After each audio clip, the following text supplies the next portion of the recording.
birthday. I believe it was her 70th birthday.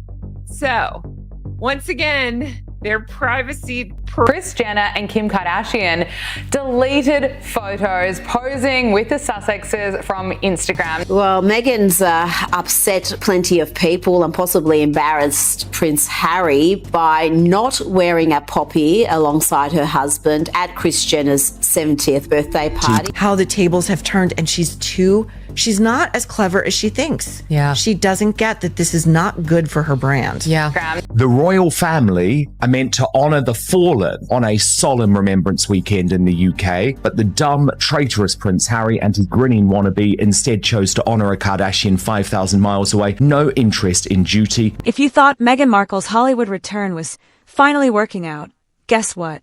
Because this time the mean comments weren't whispered quietly behind fancy glasses. It was announced across a super rich person's dance room. And the woman saying it, not some random internet person, not a jealous old friend.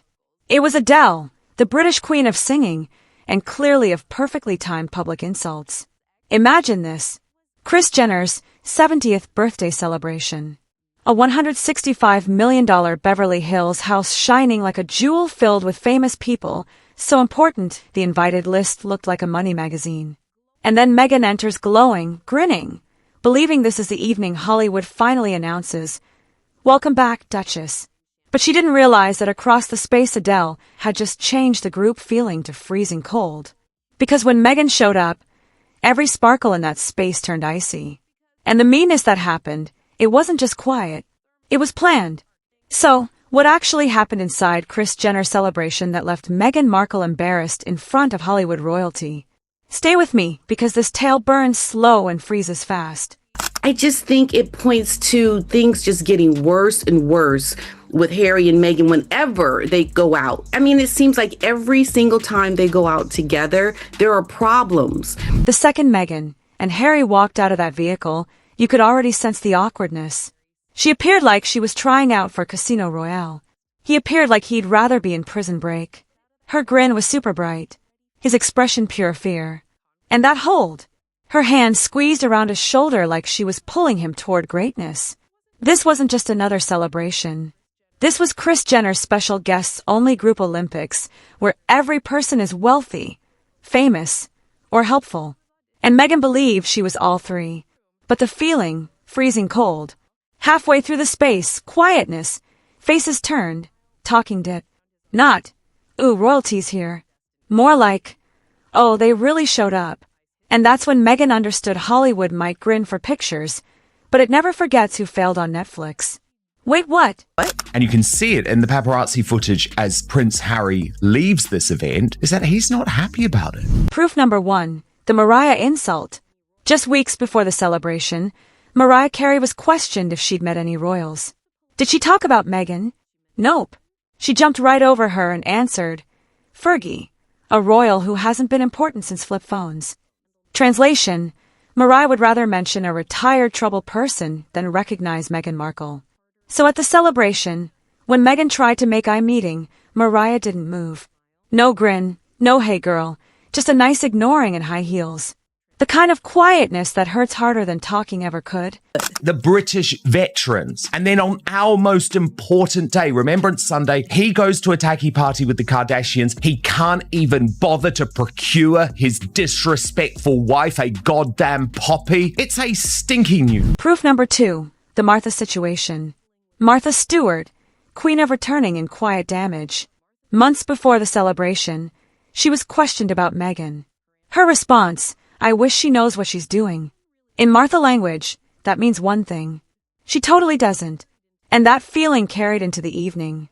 While Martha moved around the space, talking with super rich people, Snoop Dogg, and bosses, Meghan walked like a Wi-Fi signal, looking for a connection. She grinned at everyone, but nobody really grinned back. The atmosphere wasn't mean, just uncaring. And in Hollywood, not caring is the loudest insult of all.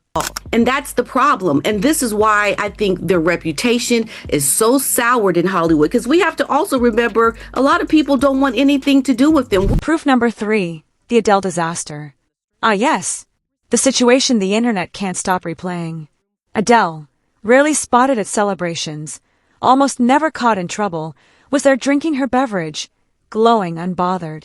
When Meghan noticed her, you could sense the excitement from across the space. This was supposed to be her comeback situation. Two powerful British ladies reconnecting, the Duchess and the Diva. Except there's background. The last time Meghan tried to befriend Adele, she supposedly sent a fancy gift basket. Overpriced lemons, jam, and candles. Adele's response, return to sender. No message, no smiley face, just rejection wrapped in classiness. So now at Kris Jenner's birthday party, Meghan tries again. She notices Adele, grins, and starts moving over. Harry's beside her, hopeful. After all, Adele liked him once, so maybe this would go smoothly. But as they get closer, Adele suddenly becomes very interested in another conversation. Shoulders turned, eyes looking anywhere but on them. Meghan slows down, waiting for a look. Harry stops, hoping for a nod. But Adele doesn't move, doesn't blink, doesn't even pretend to notice them, just keeps talking, easily ignoring the most talked about couple in the space. It wasn't mean. It was planned.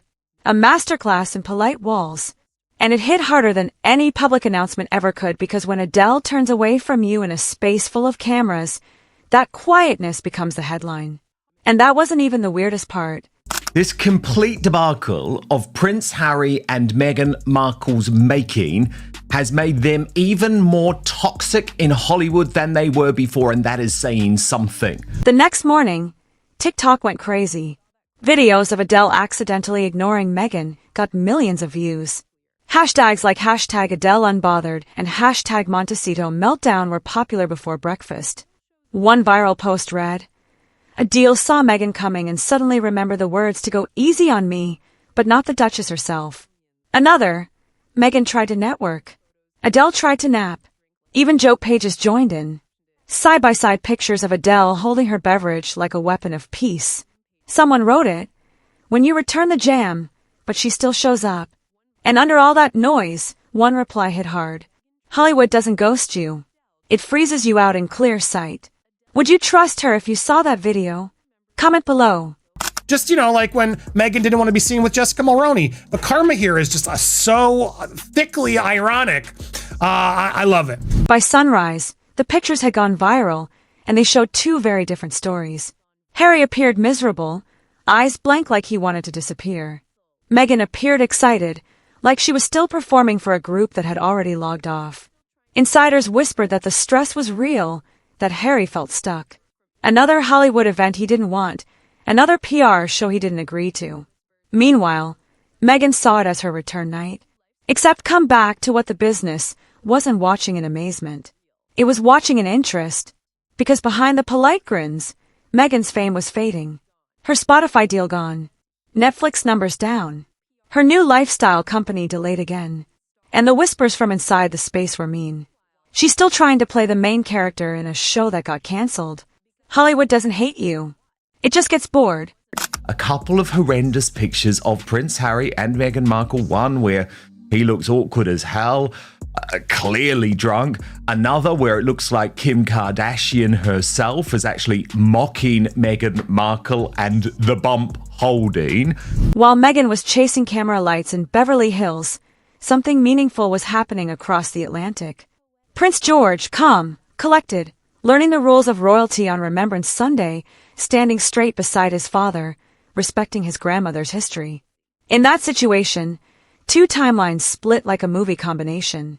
London, tradition, history, the next chapter of royal strength. Los Angeles, cocktails, house parties, and Meghan Markle trying to convince a space she still mattered. The symbolism was harsh.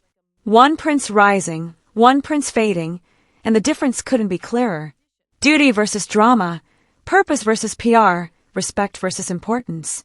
If they can hide a problem this public behind diamonds and designer gonas, what else are they rewriting behind closed doors? Because of the contrast between Catherine and George and Charles being at the Remembrance Day service and then them turning up to this party. And of course, we see these poignant images yesterday of Camilla and Catherine. So let's review. Adele iced her out. Mariah ignored her. Martha shaded her. And Harry appeared like he wanted to swap places with the valet. Maybe it wasn't an insult. Maybe it was a message, because in Hollywood, quietness isn't rejection. It's the final review. So, tell me, was Adele being shady or just honest? Drop a mic picture if you think Meghan had it coming. Drop a crown picture if you think Hollywood's being unfair. And if you love your troubles served cold, hit subscribe, because the Meghan Adele story, this isn't the ending, it's just the next verse.